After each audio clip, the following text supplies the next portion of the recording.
자, 이번 시간에 만나보실 주제는요, 민법 총칙의 무효와 취소 중에서 취소 부분을 만나보도록 할까 합니다. 자, 지금 우리는 민법 총칙 파트 중에서 5번째인 무효 취소 이 부분을 지금 만나보고 계십니다.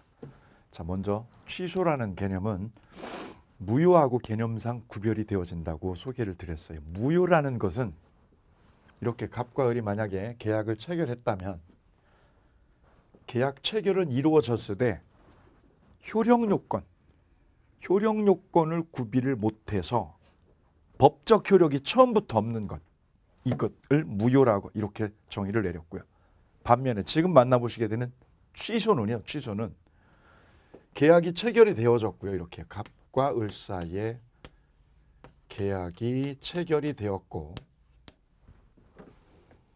효력 요건도 갖춘 거예요. 효력 요건도 갖췄어요. 그런데 거기에 하자가 있다는 거죠. 하자가. 그래서 이 계약 자체가 일단 유효하지만 계약은 효력 요건까지 갖춰져 유효하지만 계약이 흠이 있다라는 점, 거기에서 이 계약 자체는 불완전 유효다 이렇게 이해하시면 좋아요. 일단 유효다. 근데 그 유효가 불완전하다. 왜? 흠이 있기 때문에.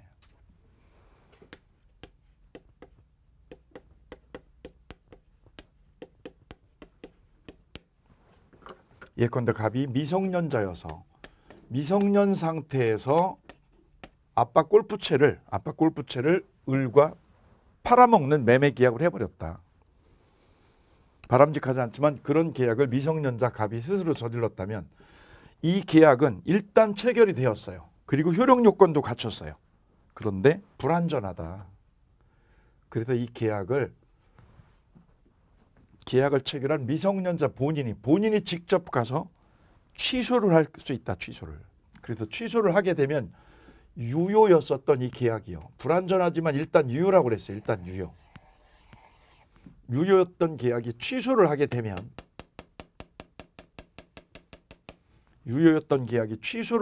되면 뭘로 바뀌냐면 무효로 바뀌게 된다. 유효였던 계약이 무효로 뒤집어지게 되는 거죠. 이런 개념을 우리는 취소라고 부른다. 그래서 취소는 일단 내버려두면 취소라는 과정을 거치지 않으면 취소를 하지 않고 미성년자가 이 계약한 걸 냅두면 내버려두고 방치하게 되면 어떻게 될까요? 계약은 그대로 유효해요. 이게 불완전하지만 유효라는 거죠. 근데 본인이 이게 불리하다 싶다. 이 계약이 나한테 불리하다. 엎어버리고 싶다. 그러면 취소를 하면 계약이 무효로 바뀌게 되는 거죠. 이 개념을 취소 이렇게 이해하시면 좋습니다.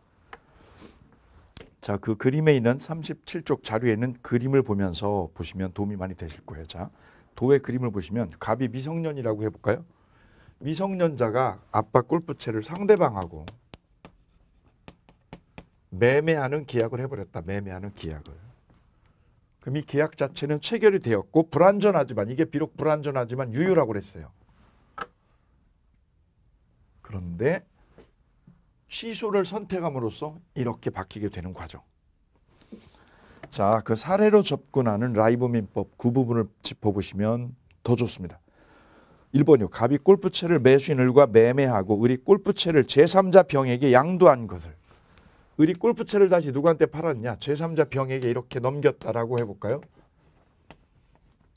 골프채가 제3자에게 넘어가 있다. 갑이 계약을 맺은 건 을이고요. 을은 다시 병에게 넘겼다. 이렇게.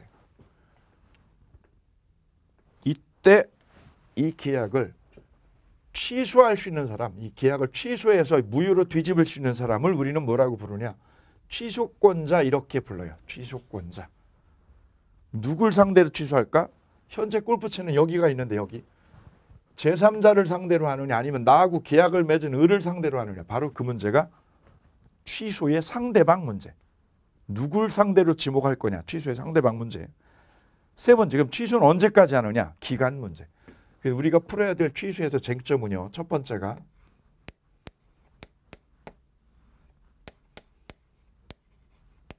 취소권자가 누구냐. 이 문제가 첫 번째 쟁점이 되고요. 누가 취소하느냐. 누가. 두 번째는요. 취소의 상대방. 상대방은 누구를 지목할 거냐. 이 문제가 두 번째 쟁점이 되고요. 을을 상대로 지목을 할 거냐. 현재 골프채를 들고 있는 병을 상대로 지목할 거냐. 이 문제가 남고요. 세 번째는요. 취소는 그럼 언제까지 무한정 할 수 있는 거냐. 무효라는 거는 처음부터 효력이 없기 때문에 이 무효는 기간이 제한 없어요. 시간이 한참 지난 뒤에도 무효를 주장해서 되찾아오는 방법이 가능한데 취소는 그와 달리 기간이 정해져 있어요. 기간이요. 법에 취소할 수 있는 기간이 법에 딱 못 박아져 있다는 점. 이 세 가지를 반드시 점검해 주셔야 돼요. 그 다음 네 번째. 취소권 행사죠. 취소권 행사. 행사 방법입니다. 취소는 그럼 어떤 방법으로 취소를 하느냐 이 문제. 그 다음 마지막에 다섯 번째가 취소의 효과. 이런 방법으로 이런 취소권자가 이런 기간 안에 취소를 하면 어떤 효과를요. 법에서 어떤 효과를 주느냐. 이 다섯 가지를 정리해내면 취소는 분석 끝입니다. 자, 그래서 사례 1번에 있는 이 부분을 가지고 짚어볼까요? 누가 취소할까요? 상대방이 취소할까요? 미성년자가 취소할까요? 일반적으로 우리는 이렇게 봐요. 미성년자하고 상대방하고 계약을 하면 이쪽에서 취소한다고 생각하거든요. 그게 아니에요. 취소권은 상대방에게 없어요. 바로 미성년자 이쪽에서 취소권이 있다는 점. 이것도 간과하시면 안 돼요. 상대방에게 취소권이 있는 게 아니라 누가요? 미성년자에게 취소권이 있다. 누굴 상대로 하느냐? 바로 을이죠. 이 을, 자기하고 직접 거래를 한 을과 계약을 해야 되는 거지 제3자를 상대방으로 하면 안 된다. 그래서 취소권자는 여기서 누가 되고요? 갑이 되는 것이고 상대방은 누구냐? 을과 병 중에서 누굴 지목하면 틀리는 거냐? 병을 지목하면 틀린다 이 얘기죠. 병이 아니라 을을 지목해야 된다. 이것도 시험에 여러 번 출제가 되었었어요. 세 번째, 취소 기간은 그럼 무한정이 아니라 이 기간은 취소를 할 수 있는 기간. 취소권을 보유하고 있는 갑이 이 취소를 할 수 있는 기간은 이 계약이요. 이 계약이 체결이 된 날로부터 최장 기간 10년입니다. 계약일로부터 10년 안에 취소를 해야 된다는 제한이 있어요.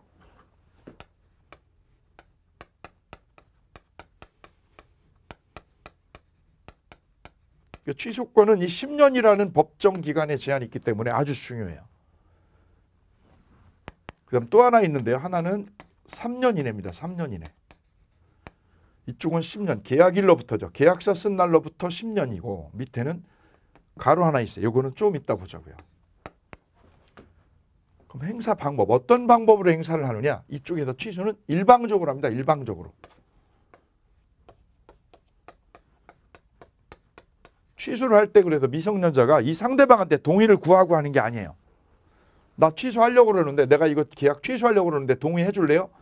동의를 받고 하는 게 아니에요. 동의 없이 그냥 일방적으로 합니다. 일방적인 통지를 하는 거지 상대방의 동의를 요하지 않는다. 을에 뭐가 필요 없다? 동의나 승낙이 필요 없어요. 이거를 뭐라고 부르냐? 우리는 형성권이라고 불렀어요. 취소권 행사는 어떤 방법으로 하느냐? 일방적으로 한다는 걸 놓치시면 안 돼. 일방적으로 합니다. 이런 권리. 어떤 권리자가 권리 행사 일방적으로 하는 거. 일방적으로 권리 행사를 하는 거를 우리는 형성권이다. 이렇게 우리는 정의를 했었어요. 형성권. 취소권 행사에서 놓치지 않아야 될 거는 이 개념입니다. 형성권이라는 거. 그 다음 효과요. 취소를 하게 되면 계약은 유효였어요. 원래는 유효였어요. 불완전하지만. 이 개념 놓치면 안 돼요. 불완전하지만 유효였다. 이 계약은. 얘가 취소하기 전에는요. 근데 취소를 선택하면 이게 뭘로 바뀌느냐. 처음부터 무효로 되어요.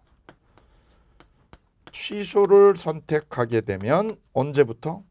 처음부터 무효 처리가 된다. 무효 처리. 언제부터냐? 취소한 날부터가 아니에요. 취소를 오늘 했다. 오늘부터 무효가 아니라 맨 처음으로 시계바늘이 거꾸로 거슬러 올라가죠. 이걸 우리는 소급표라고 그랬어요.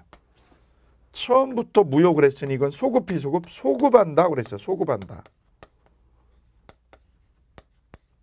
예, 여기 또 아주 중요한 논점이죠. 그럼 무효가 되니까요. 계약이 무효가 되니까 서로 주고받았던 거 서로 주고받았던 거를 어떻게 한다? 다 돌려주고 꺼낸다. 서로 돌려준다. 이거를 우리는 가진 거 다 돌려줘. 돌려주고 우리 헤어져. 돌려주고. 이 개념을 우리는 법학에서 부당이득 반환 처리한다. 이렇게 정의를 했죠. 부당이득으로 뭐합니다? 반환 처리하는 문제가 남는다. 오케이.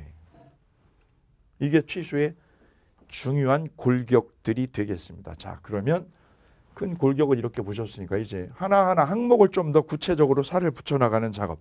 이 과정 같이 해볼게요. 자, 먼저 라이브 민법 1번 소개를 했어요. 자, 쌍괄호 2번 보실게요. 쌍괄호 라이브 민법의 쌍괄호 2번은요. 상대적 취소 부분입니다.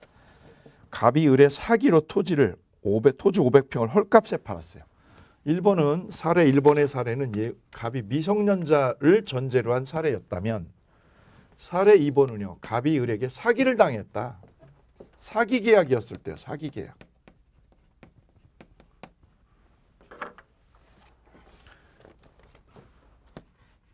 그럼 사기 당한 계약도 일단 유효죠. 불완전하지만 유효. 을은 그 땅을 이를 모르는 제3자 병에게. 을은 이 땅을 매수해서 제3자 병에게 양도했다. 땅을 제3자에게 팔아 넘겼다. 이걸 우리는 양도했다라고 표현을 해요. 양도했다. 갑으로부터 매수한 땅을 제3자한테 넘겨버리는 것, 권리를 넘겨버리는 걸 우리는 양도라고 부른다. 이쪽을 양도인, 그럼 병은 뭐라고 부를까요? 양수인. 제3자 병에게 매각한 경우 갑은 사기를 원인으로 을에게 계약을 취소를 하지만 사기를 원인으로 계약을 을에게 취소하지만 병이 제3자 병이 이게 사기였다는 것을 모르고 인수했다. 그러면 몰랐으니요. 갑을 간의 거래에 이렇게 불완전한 흠이 있다는 것을 몰랐다. 몰랐다라는 걸 우리는 뭐라고 불렀느냐? 선이라고 불렀죠. 그럼 얘가 모르고 있으면 사기 계약인 걸 딱 모르고 사면 이 땅은 병소유로 될까요? 갑이 뺏어올 수 있을까요? 바로 여기에 달려 있어요. 갑이 만약에 미성년이었다면 뺏어올 수 있다. 병으로부터. 그걸 우리는 뭐라고 부르냐? 절대적 취소라고 불러주면 됩니다. 절대적 취소. 이쪽이 절대적으로 보호된다. 왜? 약자니까. 그럼 병이 선이라 할지라도 몰랐다 할지라도 뺏어올 수 있다. 갑이. 이 취소를 무슨 취소? 절대적 취소 이렇게 붙여주면 되고요. 두 번째는요. 사기를 원인으로 한 취소는 상대적 취소에 불과하다. 위의 취소가 절대적 취소였다면 밑에 사기를 원인으로 한 취소, 사기나 강박으로 또는 착오로 한 취소는 상대적 취소 이렇게 불러요. 상대적 취소, 절대적 취소. 상대적 취소는 얘네 둘 사이에서만 취소가 되는 거죠. 얘네 둘 사이에서만. 왜? 계약을 을하고 했으니까 취소가 되는데 그 취소된 걸 가지고 갑이 이거 취소한 걸 가지고 누구한테요? 병의 집에 쫓아가서 병에게 쫓아가서 뺏어올 수는 없다라는 거죠. 왜요? 상대적이기 때문에. 그래서 사기를 원인으로 한 계약 취소는 자기네끼리는 무효가 되는 거네요. 자기네끼리 무효인데 누구한테요? 선의 3자에게는 그 무효를 주장할 수 없다. 대항할 수 없다. 이런 개념으로 이해하면 되는 거죠. 이런 취소를 우리는 절대적 취소와 구별을 짓기 위해서 무슨 취소로 불러준다? 상대적 취소 이렇게 이름 지어지면 되겠습니다. 상대적 취소는 얘네 둘끼리는 취소가 되는 거 안 되는 거야? 되는 거야. 되는 거야. 근데 얘가 땅을 달라고 그랬더니 땅이 을에게 없고 누구한테? 병에게 넘겼잖아요. 그래서 이 땅을 누구한테요? 병에게. 얘가 취소한 거, 이 취소해서 무효로 된 걸 누구한테? 병에게는 주장할 수 없다 이런 뜻. 그래서 이름하여 상대적 취소. 그럼 상대적 취소가 되면 이 땅은 누구 땅이 되느냐? 제3자 병 거가 되겠네요. 근데 만일 갑이 누구였다면? 미성년자였다면 절대적 취소니까 갑이 찾아올 수 있겠네요. 결론이 확 뒤집어지네요. 절대적 취소에서는 누구 땅? 갑 거가 되는 거죠. 갑 거가. 상대적 취소는 병이 선이면 뺏어올 수 없으니 취소가 되더라도 니네끼리 취소가 되더라도 병에게 뺏어올 수 없으니 누구 소유로? 병 소유로 된다. 병 소유로. 그래서 절대적 취소와 상대적 취소의 마지막 결론점이 이렇게 다르게 도출이 되네요. 자, 그래서 사례 두 개를 만나보셨고 이제 구체적으로 내용 파악 들어가 볼게요. 자, 취소권자는 누구냐? 누가 취소를 할 수 있을까? 취소권자는 바로 여기 미성년자가 취소할 수 있죠. 우리는 이 미성년자를 좀 더 확대해서 이렇게 불러요. 제한능력자다 이렇게 불러줍니다. 능력이 있는데 능력이 완전치 못하고 온전치 못하고 조금 덜 떨어져 있어요. 제한능력자라고 불러주죠. 제한능력자. 그 제한능력자에는 세 사람이 있습니다. 세 분이요. 세 분이. 능력이 온전치 못해요. 대표적인 제한능력자가 첫 번째가 바로 미성년자. 즉 19세에 도달하지 못한 사람을 우리는 뭐라고요? 미성년자, 제한능력자라고 불러줘요. 두 번째는요. 성년 후견이 계시된 분.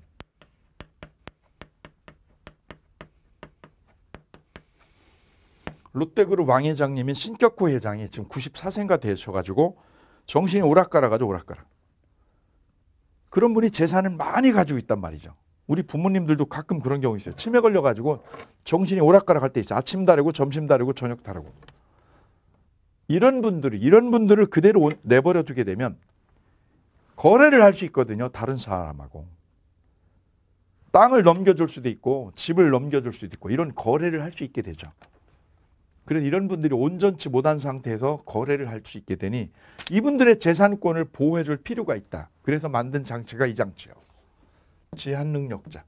그래서 그런 분들한테 가족들이요. 배우자나 가족들이 성년후견 심판을 법원에다 청구를 하게 되죠. 그래서 롯데그룹 왕 회장은 셋째 따님이 성년후견 심판을 해달라고 청구를 했어요. 그래서 법원이 전문가 감정을 거쳐서 성년후견 심판을 하게 되면 성년후견 심판을 했다라는 말은 후견인을 통해서 재산 권리 행사를 해라. 이렇게 법원이 심판을 해준 거죠. 그래서 법원이 그렇게 심판을 해주게 되면 성년후견 개시가 됩니다. 본인의 재산권 행사를 후견인을 통해서 권리 행사해라.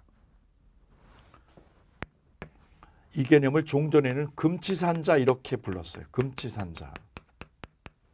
종전 개념이죠. 지금 바뀐 개념은 성년후견 개시. 세 번째 제한능력자는요. 한정후견 개시. 후견이 개시된 건 똑같아요. 후견이 개시된 건 위하고 밑에하고 똑같은데 다른 점은 한정후견 개시죠. 이 부분을 우리는 종전에 한정치산자 이런 개념으로 불러왔어요. 이 세 분을 묶어서 우리는 제한능력자 이렇게 이름 불러줍니다. 놓치지 않으셔야 될 거는 치매 걸린 부모님이 계시다고 그래서 이분이 제한능력자냐 아니에요. 그분이 성년후견 심판을 받아야만 법원의 심판을 받아야만 성년후견 개시가 되는 거고 한정후견 개시가 되는 거죠. 근데 이것이 아름다운 일이 아니거든요. 왜냐하면 자랑스러울 일이 아니거든. 우리 부모님이 종전 표현대로면 금치산자다 이렇게 되는 거 원하는 가족이 없거든요. 그래서 법원한테 심판을 청구하지 않으면 치매 걸렸다고 그래도 이렇게 되지 않아요. 그래서 저 제한능력자로 보호받으려면 법적인 보호를 받으려면 심판을 받아야 된다고 그랬죠. 법원에 뭐를 받는 건? 심판받는 과정. 이걸 거쳐야 된다는 거죠. 이걸 거치지 않으면 제한능력자로 법적 보호를 받을 수 없다. 그럼 이 제한능력자 이 세 분께서 한 거래는요. 이 세 분이 한 계약은 어떤 계약을 했다. 계약을 우리는 뭐라고요? 법률행위라고 그러죠. 어떤 계약을 체결하면 이 계약은 무효, 유효? 유효다. 불완전하지만 유효. 불완전 유효다. 불완전 유효. 완전치 못하지만 유효다. 유효. 냅두면 이 미성년자가 아니면 성년후견 심판받으신 분이 이분이 체결한 계약은 일단 유효다. 그런데 취소를 하게 되면 이 계약을 취소하게 되면 계약은 뭘로 바뀐다고요? 처음부터 무효다. 이때 취소를 무슨 취소? 절대적 취소라고 부른다. 절대적 취소 사유다.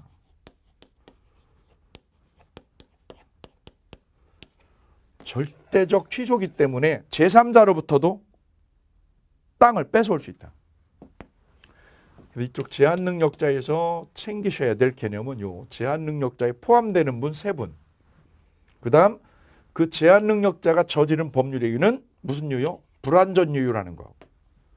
불완전하다. 확정이 아니라 불완전이다. 그래서 이 계약은 절대적 취소 사유에 들어간다는 두 가지 점을 꼭 챙겨주실 것. 요거 강조합니다. 그래서 취소권자는요. 취소권자는 우리 법에, 우리 민법에 이렇게 네 분을 딱 정해놓았어요. 첫 번째 취소권자는 제한 능력자. 이분이죠. 이분 제한 능력자. 두 번째 취소권자는요. 법정 대리인. 이분의 후견인이죠. 후견인. 법정 대리인이 취소권을 보유하게 됩니다. 그래서 미성년자가 취소해도 되고 미성년자의 누구요? 법정 대리인. 부모가 취소할 수도 있다. 부모님. 그 다음 사기로 계약을 했거나 사기, 착오, 강박으로 계약한 사람. 사기나 강박이나 착오로 뭐한 사람? 계약하신 분. 이분도 취소권을 가져요. 그 다음 네 번째는 그의 상속인이에요. 갑의 상속인도 취소권을 갖는다. 상속인. 그래서 취소를 할 수 있는 분은 우리 민법에 몇 분? 딱 네 분입니다. 딱 네 명만 법으로 딱 못 박아 놓았어요. 그리고 이 네 명을 꼭 기억해 주셔야 돼요. 다음 중 취소권자가 아닌 사람, 취소권자인 사람 꼭 불러내실 수 있어야 됩니다. 미성년자나 그 법정 대리는 취소권이 있다. 그의 상속인도 취소권이 있다. 놓치지 않으셔야 되는 중요한 포인트예요. 여러 번 출제가 됐었어요. 취소가 나오면 이 논점은 반드시 출제하고 있어요. 다음 취소의 상대방 문제. 취소의 상대방은요. 제3자가 아니라 갑과 거래를 한, 갑과 직접 계약을 맺은 누구다? 을이다. 그래서 취소의 상대방은 누구일까요? 하는 문제는 바로 계약 상대방을 지목해라 이거죠. 계약 상대방 누구? 을이다. 을을 지목해야 되지. 현재 골프채 가지고 있는 분, 현재 땅 가지고 있는 병을 지목하면 되지 않는다. 이 부분 놓치지 말아주셔야 되겠습니다. 다음 세 번째요. 취소 기간 문제 만나보시죠. 취소 기간은 언제까지일까요? 기간은 아까 맥시멈 계약일로부터 얼마? 10년이다. 근데 앞쪽에 3년이라는 게 있죠. 3년. 이걸 놓치면 안 되는데 여기가 조금 까다로워요. 이 3년의 의미가 뭐냐. 자 볼까요? 취소의 기간은 언제까지냐. 첫 번째 취소권은 추인할 수 있는 날로부터 3년. 추인할 수 있는 날에 가로 쳐볼까요? 이 부분이 시험에 중요한 쟁점이에요. 뒷분 후단은 쉬워요. 후단은 법률행위시로부터 10년. 법률행위시를 다른 말로 바꾸면 뭐가 될까요? 계약일. 계약을 체결한 날로부터 몇 년? 10년. 맥시멈 10년이고요. 적게 잡으면 3년인데 앞에 3년이 중요합니다. 3년. 3년 언제부터냐? 추인할 수 있는 날.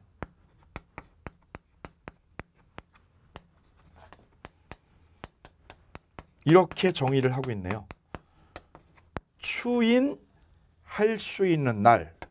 이 날로부터 3년이어요.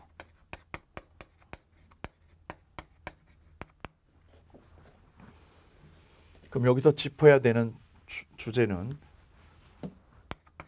두 가지를 풀어낼 수 있어야 되겠습니다. 추인할 수 있는 날, 이 날은 도대체 무슨 뜻이냐?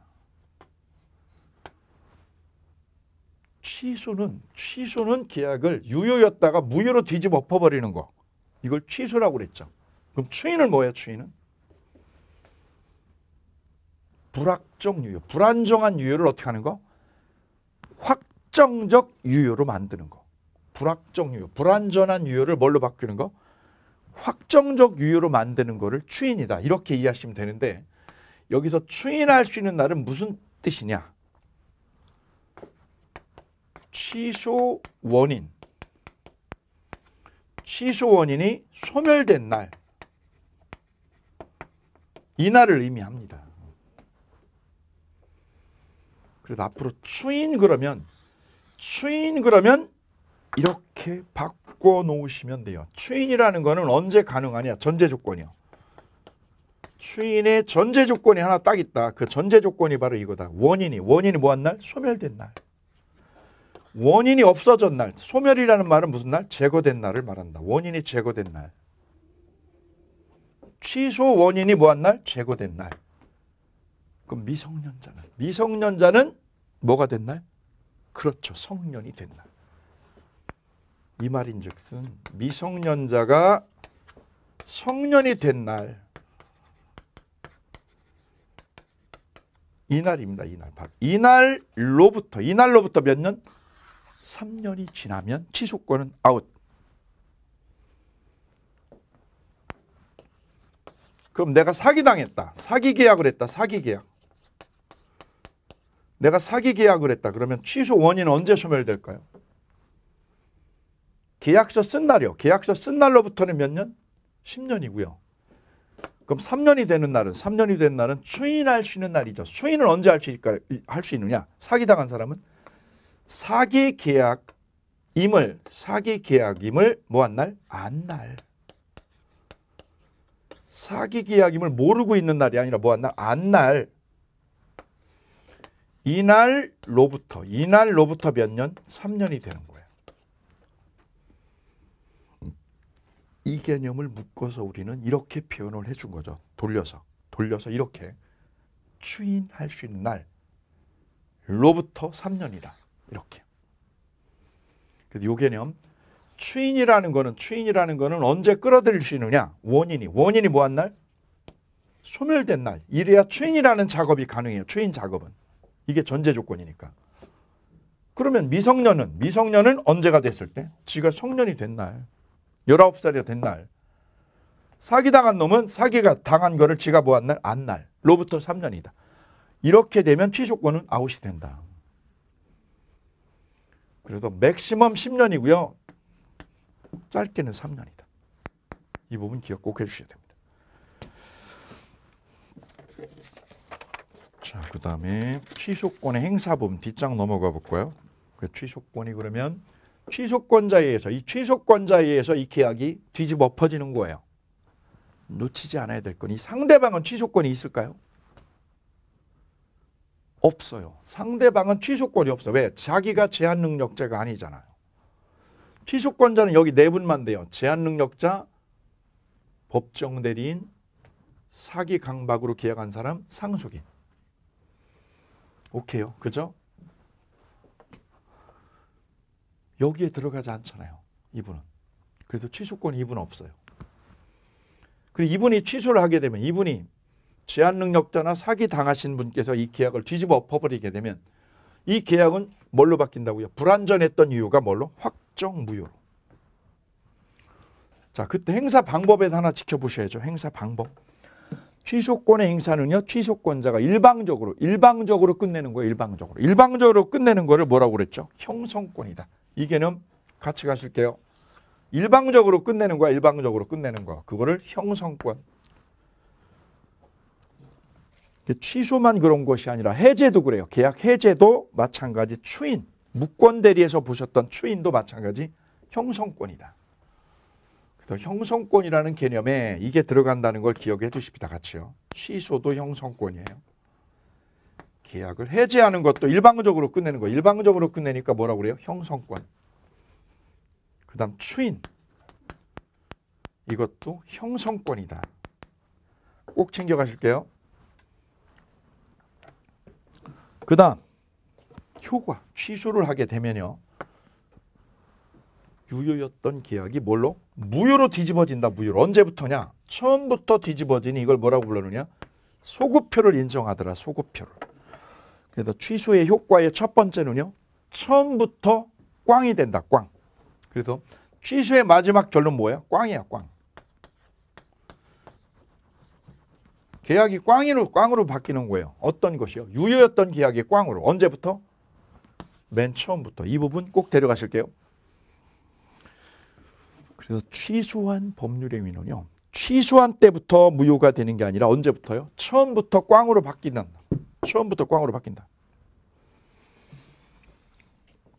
그래서 그 사례 보실게요. 갑이 계약은 2010년에 체결하고 나서 2013년에 사기를 원인으로 취소를 하게 되잖아요.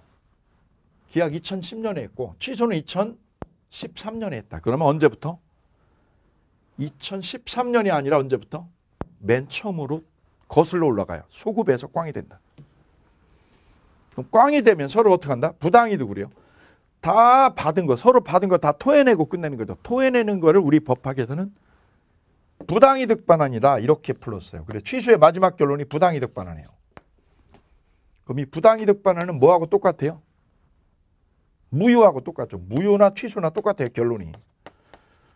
야 계약 꽝 됐지? 그럼 다 토해내. 토해내는 거를 뭐라고 불러줘요? 부당이득 반환 처리하고 끝내는 거야. 이 개념 꼭 데려가실게요.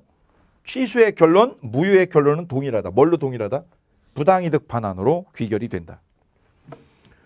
그래서 매도인은 받은 돈을 반환하고 매수인은 골프채 반환 의무를 부담합니다. 그래서 이 미성년자는 받은 돈 돌려줘야죠. 얘는 골프채 가져온 거 돌려줘야죠. 이때 미성년자가 어디까지 토해내느냐. 그 반환 범위 문제. 그게 쌍괄호 3번이에요. 반환 범위. 자, 선이냐 아니면 악이냐 이거에 따라서 반환하는 범위가 달라요. 동일하지 않아요. 선이라는 말은 얘가 몰랐다는 거죠. 얘가 몰랐다. 나 사기당했어. 사기당한 거 몰랐다. 나 선이야. 난 악이야. 알았어. 그래서 선이하고 악의에 따라서 반환의 범위, 토해내는 범위가 상이하다. 이 개념 꼭 구별 지어줍시다. 선일 때는 어디까지냐? 현존하는 한도. 남아있는 것만 돌려줘요. 남아있는 거. 낭비된 건 안 돌려줘요. 악이면 받은 거 전부요. 그래서 선이면 현존 이익만 돌려준다. 현존 이익이 무슨 뜻? 남은 거. 남아있는 것만 돌려준다고. 악이면 어떻게 하고요? 전부. 받은 거 전부 다 토해내. 다. 그러니 선의인 사람과 악의인 사람이 토해내는 범위가 같다 다르다? 다르다. 근데 여기에 중요한 특칙이 하나 있어요. 특칙이 바로 제한능력자입니다. 제한능력자의 반환 범위의 특칙하고 하나 나와 있죠. 3번에. 이 제한능력자. 근데 저 미성년자는요.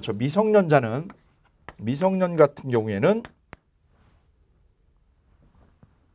선이었든 악이었든 똑같습니다. 선악을 가리지 않아요. 선이어도 마찬가지, 악이어도 마찬가지. 동일합니다. 양자 공이 현존이. 남아있는 것만 돌려줘요. 남아있는 거. 남은 거. 쓰고 뭐한 돈? 남은 돈. 남은 돈만 돌려줘라. 이게 특칙이에요. 자, 원칙은 어떻게 되느냐? 원칙은 선이면 현진이익이요. 악이면 전부였잖아요. 이게 원칙이다. 원칙적인 모습인데 여기에 예외가 딱 하나 있다. 예외. 누구한테는 여긴 예외냐? 바로 제한능력자한테만 예외 사유 있어요. 예외 사유. 그게 바로 남은 것만 돌려내라. 남은 것만. 그래서 우리 이렇게 이걸 법리를 적용하면 미성년자인 아들이, 고등학교 다니는 아들이 아빠 골프채를 팔았다. 크리스마스 때 여친한테 선물하려고. 골프채를 팔아먹었다. 이 미성년자는 아빠 엄마한테 해초리를 일반적으로 맞는데 법리적으로 보면 이렇게 되는 거죠. 법리적으로 보면 욕할 수 없죠. 왜냐하면 돈을 다 쓰고요. 돈을 다 쓰고 여기 10만 원만 남았다. 100만 원 받아가지고 현재 10만 원 남았다. 그럼 남아있는 돈이죠. 이게 남은 돈. 남은 돈 얼마만? 10만 원만 돌려주고 나머지는 안 돌려줘도 되는 거네요. 왜요? 여기 있잖아요. 선이었든 악이었든 남은 돈만 돌려줘라. 이렇게 법이 선언하고 있어요. 그래서 여기서 우리가 찾아낼 수 있는 중요한 맥락이 하나 있다면, 숨어있는 맥락이 하나 있다면 바로 이렇게 미성년자나 제한능력자하고는 이 상대방이 거래를 하면 망조다. 망조. 얘가 쓰고 남은 돈만, 얘한테 쓰고 남은 돈만 돌려주고 나는 그럼 어떻게 되냐. 상대방은 다 돌려준다. 받은 거를. 골프채를 다 토해낸다. 그래서 이 반환 범위의 특칙에서 암시하는 바는 이거다. 남은 돈만 제한능력자가 토해내니까 상대방은 누구랑? 제한능력자랑 거래하지 말아라. 왜? 상대방은 어떻게 한대요? 받은 거 전부 토해내요. 전부. 그러니까 미성년자하고 거래를 하지 말아라. 이렇게 암시를 하고 있어요. 이게 반환 범위에서 유추되는 내용. 자, 밑에 마지막에 용어 설명에 제한능력자 개념하고요. 제한능력자의 현존이익 반환 내용 설명이 추가적으로 들어와 있어요. 그 제한 능력자 잠깐 짚어볼까요? 미성년자가 있고요. 두 번째가 성년 의견 개시라고 돼 있죠. 성년 의견 개시는 사무처리 능력이 결여된 자예요. 사무처리 능력이 아예 없어. 그래서 법원의 심판까지 받으신 분인데 사무처리 능력이 전혀 없는 분. 이분을 우리는 성년 의견 개시되었다 이렇게 불러요. 예전에 금치산자 이렇게 소개를 했죠. 그 다음 한정 후견 개시된 분은 사무처리 능력이 제한된 자예요. 제한된 자. 그럼 성년 의견 개시하고 한정 의견 개시가 법 조문상은 어떻게 구별이 되느냐?